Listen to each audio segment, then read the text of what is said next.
Assalamualaikum warahmatullahi wabarakatuh. Welcome to sosial media kita KKNDR Lintas DPL 2021. Perkenalkan, anggota kami diantaranya ada Badri, Nabila, dan Iza. Yuk langsung simak video kita kali ini. Di video kali ini, kita akan membahas hal-hal yang berkaitan dengan COVID-19. Nah, apa sih COVID-19 itu? Coronavirus sendiri adalah keluarga besar dari virus yang menyebabkan penyakit, mulai dari flu biasa hingga penyakit pernafasan yang lebih parah, seperti MERS, Middle East Respiratory Syndrome, dan SARS atau Severe Acute Respiratory Syndrome. Pada akhir Desember 2019, World Health Organization atau WHO mengumumkan terdapat kasus pneumonia yang penyebabnya tidak diketahui di kota Wuhan, Provinsi Hubei, Tiongkok.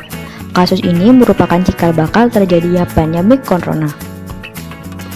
Penelitian dalam Journal of Medical Virology menyebut bahwa kebanyakan orang yang terinfeksi virus corona ini terpapar daging hewan liar yang dijual di pasar makanan laut Huanan. Penyebab COVID-19 dicurigai menular dari hewan kelelawar dan ular ke manusia. Akan tetapi, pada akhir Januari, virus ini juga telah dikonfirmasi menular dari manusia ke manusia. Dari Kompas.com hingga Senin 2 Agustus 2021 pagi, berdasarkan data World Matters, total kasus infeksi virus corona di seluruh dunia telah mencapai 198.900.000 kasus. Dari jumlah itu, sebanyak 4.239.000 orang meninggal dunia dan 179.500.000 orang dinyatakan pulih. Dari tribunnews.com hingga Senin 2 Agustus, jumlah kasus positif virus corona di Indonesia tercatat pada 22.404 penambahan dari sebelumnya 3.440.000 kasus. Kini total kasus mencapai 3.462.000 sejak pertama terkonfirmasi pada 2 Maret 2020 silam. Kemudian, pasien yang berhasil sembuh dari COVID bertambah 32.000 pasien yang sebelumnya berjumlah 2.809.000 sehingga total pasien sembuh kini sebanyak 2.842.000 jiwa. Gejala yang ditimbulkan pada umumnya biasanya batuk kering, demam, dan kelelahan. Dan untuk gejala serius seperti kesulitan bernafas atau sesak nafas, nyeri dada atau rasa tertekan pada dada, hilangnya kemampuan berbicara atau bergerak. Sebagai tambahan, untuk mendeteksi adanya COVID, kita bisa datang ke pusat kesehatan dan melakukan tes dengan beberapa macam metode. Nah, apa sih perbedaan antara setiap jenis tes COVID?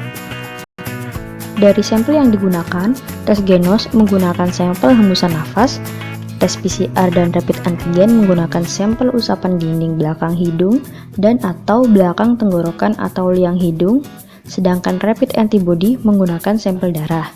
Dari tujuan tes Genos bertujuan untuk screening. Rapid antigen dapat digunakan untuk screening dan diagnostik pada daerah dengan angka penyebaran tinggi dengan kesulitan pemeriksaan PCR. Tes PCR untuk diagnostik infeksi SARS-CoV-2, rapid antibody bertujuan untuk melihat apakah seseorang pernah terpapar infeksi SARS-CoV-2, evaluasi pasca imunisasi atau untuk kepentingan donor plasma konvalesen. Dari segi lama pemeriksaan, tes Genos bisa selesai hasil pemeriksaannya dalam waktu 3 menit. Rapid antigen dan rapid antibody diselesaikan dalam waktu kurang lebih 60 menit, sedangkan hasil PCR diselesaikan dalam waktu yang bervariasi tergantung metode dan tipe alat yang digunakan. Salah satu cara pencegahan dari COVID-19 ini, kita bisa melakukan vaksinasi dengan salah satu vaksin yang telah difasilitasi. Nah, apa saja perbedaan antara berbagai jenis vaksin yang telah dipakai di Indonesia? Yang pertama adalah vaksin Sinovac. Sinovac merupakan vaksin COVID-19 pertama yang dipakai di Indonesia yang diproduksi oleh Cina. Vaksin ini berisikan virus corona yang telah dimatikan. Efikasi vaksin ini mencapai 65,3%. Efek sampingnya terbilang ringan, meliputi nyeri dan pegal di bagian bekas suntik, demam atau kelelahan. Kemudian ada AstraZeneca. Vaksin yang diproduksi di Inggris ini dibuat dari virus hasil rekayasa genetika untuk memicu respon imun. Menurut WHO, vaksin ini memiliki efikasi sebesar 63,09%.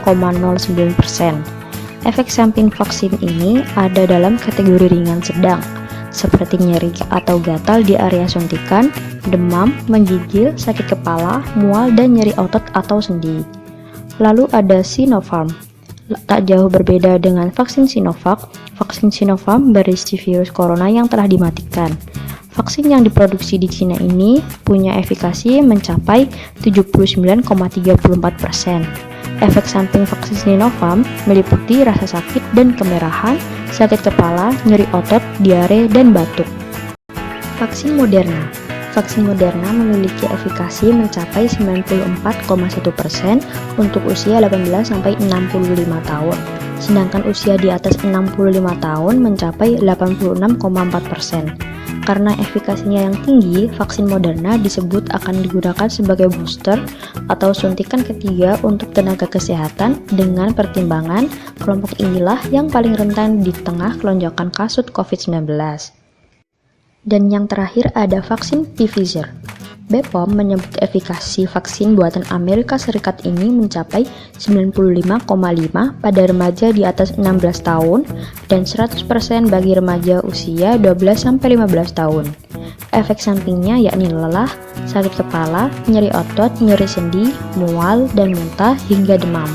Reaksi ini cenderung ringan dan bisa sembuh dalam beberapa hari. Selain menjalani vaksin, kita juga tetap harus menjaga imun tubuh kita seperti memakan makanan bergizi dan seimbang dan memperbanyak minum air putih, perbanyak konsumsi vitamin untuk menambah imun tubuh, olahraga teratur, menjaga pikiran tetap fresh dan jangan mudah stres, dan berbagai kegiatan sehari-hari yang dapat menjaga kekebalan dan imun tubuh kita. Sekian video dari kami, semoga dapat bermanfaat bagi kita semua. Sampai jumpa lagi di video-video berikutnya. Wassalamualaikum warahmatullahi wabarakatuh.